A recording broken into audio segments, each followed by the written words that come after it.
Berawal dari tahun 1980, terjadi krisis hutang Amerika Latin yang disebut sebagai American Debt Crisis. Mexico's economic crisis deepened today with stocks dropping sharply and the peso still under fire. Krisis ini memaksa Meksiko untuk bekerjasama dengan Amerika dan Kanada. Peristiwa ini mendorong pertemuan ketiga negara demi mengembalikan kondisi perekonomian agar kembali stabil seperti sebelumnya. It was the detonation of the debt crisis. Pada tahun 1992, Amerika Serikat, Kanada, dan Meksiko resmi menandatangani pembentukan perjanjian perdagangan. Peristiwa ini menandai diresmikannya perjanjian perdagangan yang disebut NAFTA, North American Free Trade Agreement. Terlepas dari segala harapan akan keuntungan bagi Meksiko. Lalu, bagaimana bila kita mengetahui bahwa terdapat kepentingan negara besar seperti Amerika Serikat dalam perjanjian tersebut? Apakah pasar bebas yang dijanjikan berujung pada kepentingan politik Amerika Serikat dari kecanduan berdagang dengan negara lain selain anggota NAFTA?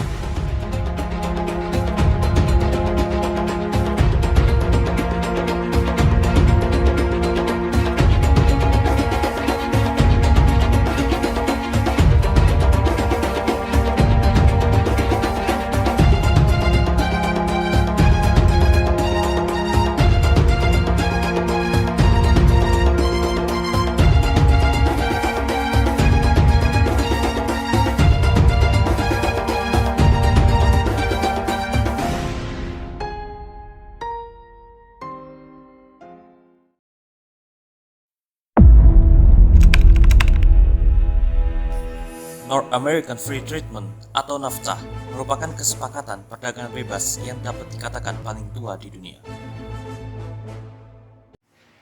Pada tahun 1991, pembicaraan bilateral dimulai antara Amerika Serikat dengan Meksiko, yang kemudian diikuti oleh Kanada.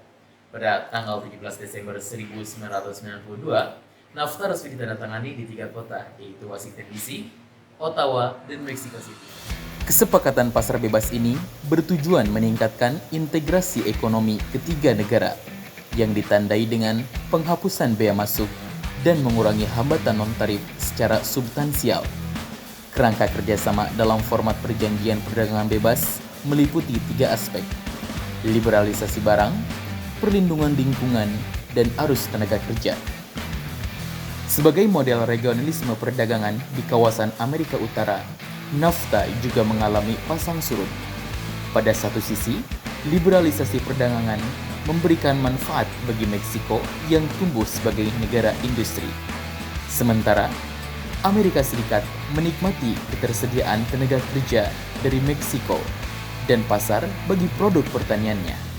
Sejak kesepakatan diberlakukan, aliran modal dan foreign direct investment di Meksiko tumbuh bertahap dan menjadikannya sebagai salah satu negara G20 di kawasan Amerika.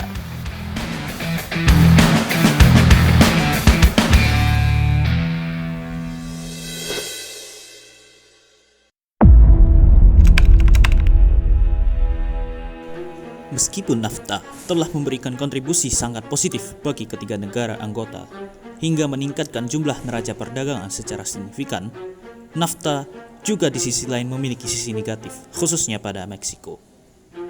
Para analis menggambarkan bahwa implementasi NAFTA membuat Meksiko tergantung terhadap pendapatan dari pasar Amerika Serikat. Kesenjangan upah pada tenaga tidak terampil di Meksiko turut meningkat sebanding dengan kemajuan teknologi yang dihasilkan dari derasnya arus investasi asing di bidang industri. Meningkatnya industrialisasi di Meksiko berkontribusi signifikan terhadap alih fungsi lahan pertanian. Area pertanian lebih memprioritaskan menanam buah-buahan sebagai komoditas ekspor, sementara tanaman pangan utama seperti jagung dan kacang-kacangan cenderung ditinggalkan. Dampak dari pemberlakuan NAFTA meningkatkan status ekonomi Meksiko terhadap perkembangan ekonomi Amerika Serikat. Meksiko sempat mengalami krisis peso pada tahun 1994 sampai 1995 dan kehilangan 9,5% dari produk domestik bruto sebagai implikasi kenaikan suku bunga oleh Bank Federal pada tahun 1994. The Mexican government began spending its dollars to buy pesos to keep their value high so Mexicans could continue to spend their way toward a better standard of living.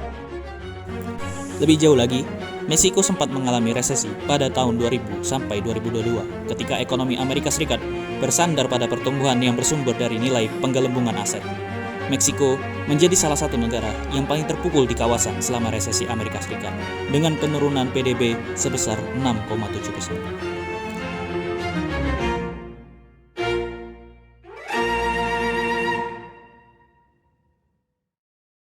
Sejak terpilihnya Donald Trump sebagai Presiden Amerika Serikat tahun 2016, ia menginginkan perbaikan pada seluruh skema perdagangan bebas yang dianggap menyebabkan defisit neraca perdagangan Amerika Serikat. Sebagai presiden yang berasal dari kalangan pengusaha, menjadi prioritas Trump untuk mengutamakan peningkatan kesejahteraan bagi warga negara Amerika. Sejalan dengan doktrin politik luar negeri atau yang kita sebut dengan American First, Presiden dari Partai Republikan ini menyelenggarakan evaluasi terhadap perjanjian perdagangan bebas Amerika dengan berbagai mitra tradisionalnya, termasuk Meksiko, Kanada, China, dan Korea Selatan. Menurut Trump, evaluasi terhadap NAFTA ini sejalan dengan fakta ekonomi yang menyatakan bahwa 20 tahun sejak disepakatinya NAFTA, warga Amerika Serikat telah kehilangan lapangan kerja dan menghasilkan neraca perdagangan negatif terhadap Meksiko. Berdasarkan data perdagangan, perusahaan-perusahaan Amerika merelokasi produksi mereka di Meksiko untuk membatasi kemungkinan klaim upah yang lebih tinggi untuk bekerja berpenghasilan rendah di Amerika Serikat. Walaupun secara umum di Meksiko, di sisi lain, belum melihat dampak positif pada upah manufaktur yang seharusnya dijanjikan oleh NAFTA.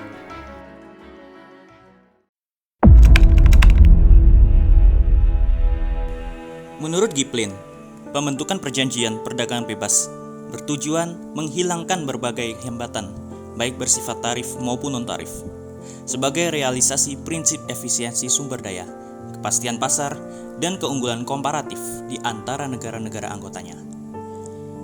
Inisiasi regionalisme perdagangan bebas pada umumnya tidak hanya dilandasi oleh kesamaan posisi geografis, latar belakang sosiokultural, tetapi juga negosiasi kepentingan politik ekonomi tertentu. Secara ekonomi, regionalisme perdagangan menjadi batu awal pijakan bagi integrasi ekonomi yang lebih luas. Hal ini menjadikan negara lebih mudah dan lebih presisi untuk mengkalkulasi keuntungannya dibandingkan dengan perjanjian perdagangan secara global. Integrasi pasar pada akhirnya menciptakan relasi kekuasaan di antara negara-negara. Menjadi suatu fenomena yang lazim dengan munculnya perselisihan di antara negara-negara anggota dan keinginan masing-masing pihak untuk mempertahankan ekonomi dan otonomi politik mereka, seiring dengan meningkatnya ketergantungan ekonomi internasional. The president says he is working to terminate NAFTA and instead pursue what he's calling the U.S.-Mexico trade agreement. He was joined by the president of Mexico via speakerphone for the Oval Office announcement. Canada, which is also part of NAFTA, did not participate. Tentu saja, dalam penerapan liberalisasi ekonomi, masing-masing pihak harus berkomitmen terhadap keterbukaan pasar, keleluasaan arus modal dan investasi, serta non-diskriminasi dalam praktik perdagangan internasional. Pandangan ini mendukung analisis Robert Keohane dan Joseph Nye tentang relasi antara politik dan kekuatan ekonomi, yang mana saling ketergantungan perlu diarahkan untuk membangun sensitivitas, bukan menghasilkan kerentanan. Dalam catatan sejarah perdagangan internasional, Amerika Serikat telah menjadi penentu kebijakan yang mempromosikan liberalisasi ekonomi sejak pasca Perang Dunia Kedua. Kapasitas ekonomi dan militer diarahkan untuk mendukung peran serta kepemimpinan Amerika Serikat dalam struktur politik global. Berbagai kesepakatan internasional diupayakan sebagai instrumen untuk mencapai kepentingan politik dan ekonomi Amerika Serikat. Dengan demikian, sikap Amerika Serikat merujuk kepada politik rezim internasional yang meyakini bahwa ekonomi liberal akan berhasil apabila tersedianya aturan main yang menjamin kepentingan publik. Sehingga negosiasi NAFTA dengan Meksiko dan Kanada menjadi prioritas Presiden Trump untuk mengatasi defisit perdagangan Amerika Serikat.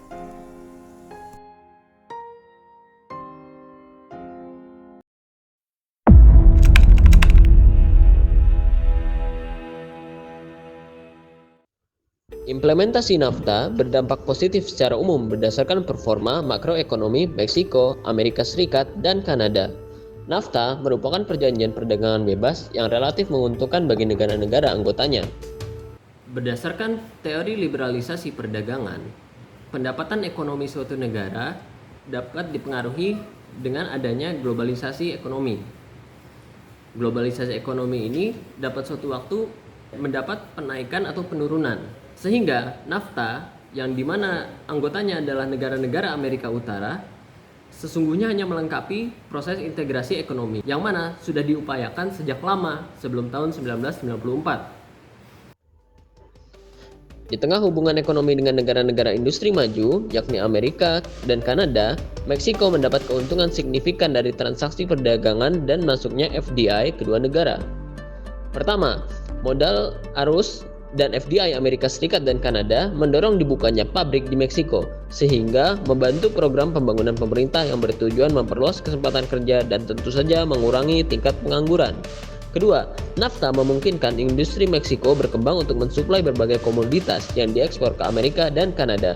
Ketiga, industri Meksiko yang memiliki daya saing yang kompetitif menjadi kapasitasnya untuk mensuplai komoditas impor bagi negara-negara lain di kawasan Amerika yang selanjutnya, yang menjadi peluang bagi Meksiko untuk terlibat dalam kesepakatan perdagangan bebas interregional.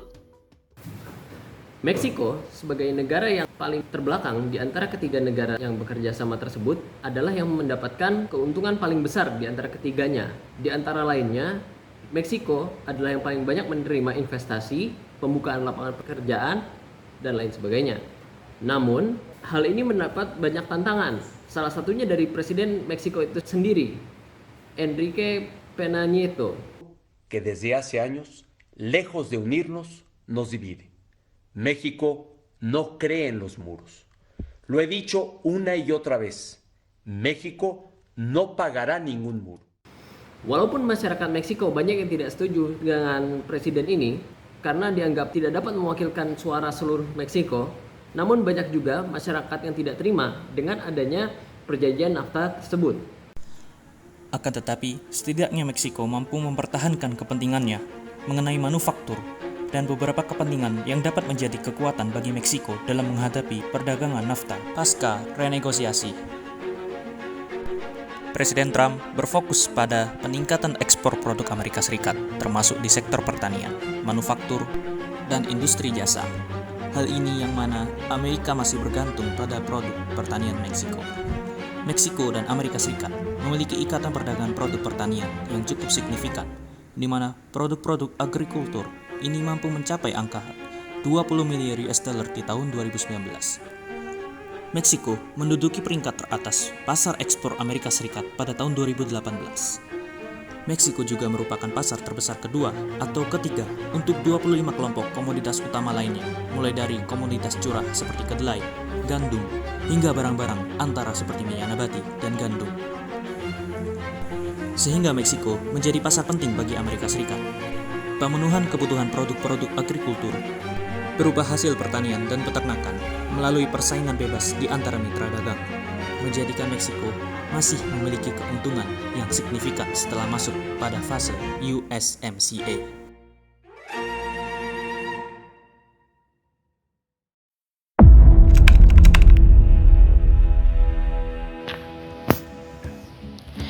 Konsistensi Donald Trump sejak kampanye hingga menjadi orang nomor 1 di Amerika dengan meyakini America Great Again memberikan kapasitas terhadap pendukung kaum deglobalisasi yang notabene sebagai ekstrim sayap kanan atau patriotik nasionalis.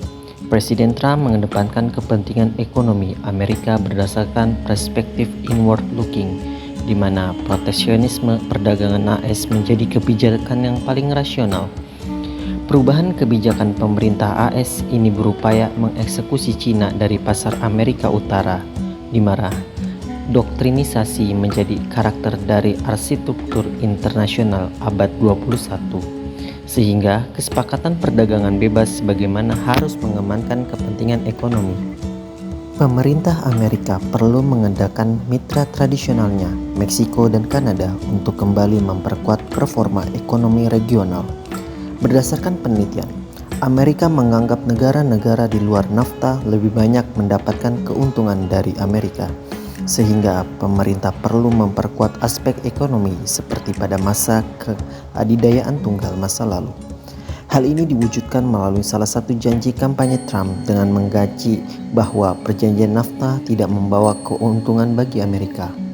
Pernyataan Donald Trump mengenai NAFTA adalah kesepakatan terburuk yang pernah ada, sehingga pada tahun 2018 di awal bulan Oktober, Trump berhasil membuat kesepakatan baru mengenai pembaharuan di dalam NAFTA, khususnya mengenai beberapa pokok utama, kekayaan intelektual, teknologi digital, industri susu, dan otomotif.